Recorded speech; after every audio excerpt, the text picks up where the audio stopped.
আমাদের দেশ ইন্ডিয়াতে এডুকেশনাল কোয়ালিফিকেশানটাকে অনেক জোর দিয়ে দেখা হয়, কিন্তু এটা ম্যান্ডেটারি নয়। আপনাদের স্কিল আপগ্রেড করতে হবে, বড় সোজা কথা।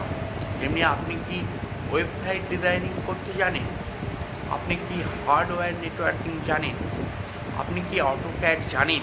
জানাটাই বড় কথা। সার্টিফিকেট বা কোয়ালিফিকেশানটা কিন্তু ম্যান্ডেটারি নয়। এই স্কিল বা বাস্তু প্ল্যানটা কী জিনিস, এই জিনিসটাগুলো সম্বন্ধে একটা আইডিয়া থাকা দরকার। এখন ডিগ্রি ম্যান্ডেটারি নয়, তাহলে বুঝতে পারছেন যে ইঞ্জিনিয়ারিংয়ের যে সমস্ত বিষয় সে সমস্ত সব কিছুই আপনি করতে পারেন।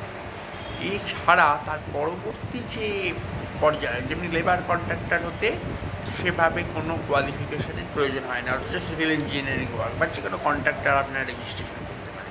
এগুলো সিভিল ইঞ্জিনিয়ারিং ওয়ার্ক, কিন্তু আপনাদের কোনো রকম কোনো কোয়ালিফিকেশানের প্রয়োজন হয় না। পঞ্চায়েতে প্ল্যান পাস করাতে গেলে আপনার বলা আছে ট্রেড লাইসেন্স বার করে নিলেই হয়। তা এইগুলো বুঝতে হবে। আর এমনকি আপনারা ডাক্তারি পড়ছেন, ভাবছেন 1 কোটি টাকা খরচা করছেন ডাক্তারি, কিন্তু আপনারা ডাক্তারি করে তো সরকারি চাকরি পাবেন না, আপনারা পাবেন বেসরকারি চাকরি। এর পরবর্তীতে যে কথায় আসি, যে বেসরকারি চাকরি যে করছেন, বেসরকারি চিকিৎসা প্রতিষ্ঠান চলে কী করে? বেসরকারি চিকিৎসা প্রতিষ্ঠান মূলত ক্লিনিক্যাল এস্টাবলিশমেন্ট অ্যাক্ট অনুযায়ী চলে।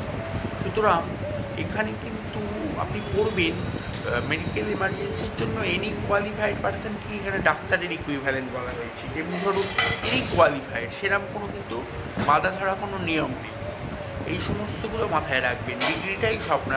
আপনি ভাবছেন সে ডিগ্রি করেছে বলে সে বিশাল কিছু অ্যাচিভ করে নিয়েছে, তা নয়। অ্যাচিভ করতো যদি সরকারি চাকরি পেত, কিন্তু সরকারি চাকরিতে আপনার নেই। এমনকি র্যাপিডো বা ডেলিভারির মতো প্রতিষ্ঠানও এখন হেলথ ইন্স্যুরেন্স দিচ্ছে, এমনকি 30 থেকে 40 হাজার টাকার কাছাকাছি মান্থলি ইনকাম করতে